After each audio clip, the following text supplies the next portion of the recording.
Hi guys, Eric and Jen here. Welcome to another episode of Schmoops Adventures. In this episode we are in Antigua and we are going to visit the Nelson's Dockyard and take a little tour of the harbor, so come along with us. We departed the Windsurf on our tender, destined for Falmouth Harbor, where we would begin our walking tour to Nelson's Dockyard in English Harbour. Some of the super yachts in this harbor were very impressive.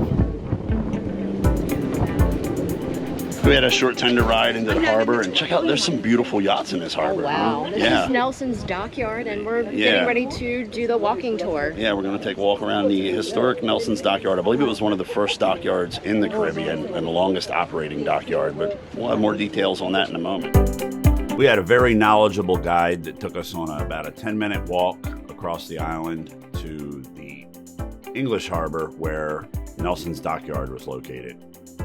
Antigua, our population is over 100,000. The island is 108 square miles, that's 14 by 16 miles long. The main language on both islands is English, and we use the Eastern Caribbean dollar. We are an independent state since November 1st, 1981, and we gained our independence from the British. We had Christopher Columbus in 1493. Then we had the British. For 6 to 8 months, the French came in, couldn't have their way, so they burned the entire city of St. Johnstown in 1666. After our history lesson on the island, we arrived at the Nelson's Dockyard, a UNESCO World Heritage Site.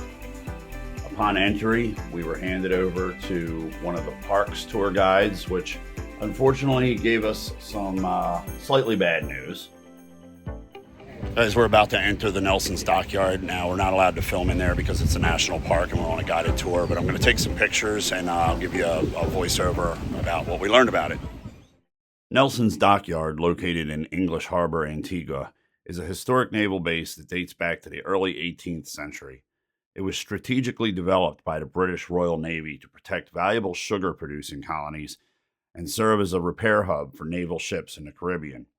The dockyard gained prominence under the command of Admiral Horatio Nelson, who was stationed here in the 1780s and later became one of the most celebrated naval heroes of Britain. After declining in use, the dockyard was abandoned in the late 19th century, but was restored in the 20th century as part of a national preservation effort. Today, Nelson's Dockyard is the only continuously working Georgian-era dockyard in the world and a UNESCO World Heritage Site.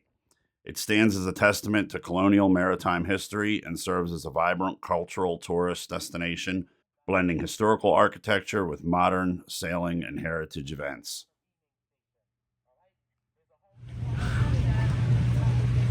And of course, had to put a Schmoops sticker on there. So we just completed our tour of the Nelson's Dockyard. I hope that was pretty cool and informative. We're going to take a little boat ride around the harbor now.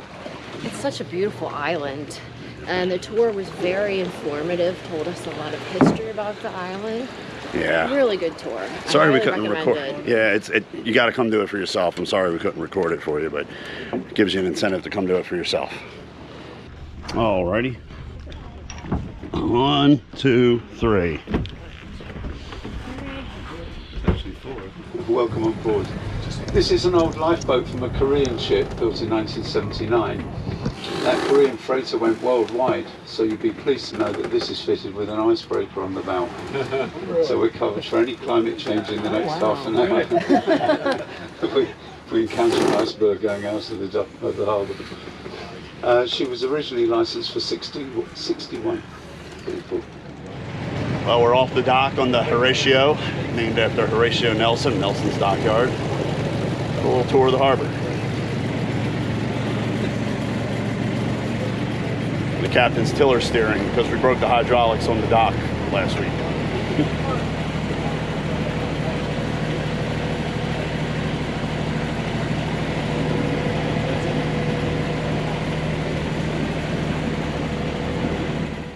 We'll make our way through English Harbour, through the mooring field, and out to the mouth where we'll see Fort Berkeley, and then head back in past the super yachts.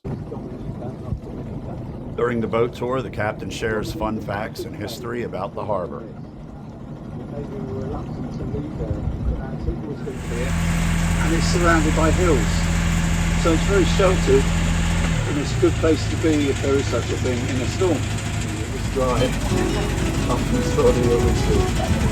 You know what sailors are like, they like a drink. I should say drink. So he was a hero.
Sailing, so we have some big races, and it just finished yesterday. The last competitor came in and crossed this line yesterday.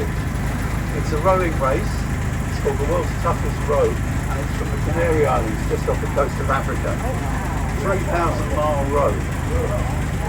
It was 64 days yesterday when the last boat came in. At the mouth of the harbor, we were able to see the historic Fort Berkeley, as well as the Pillars of Hercules.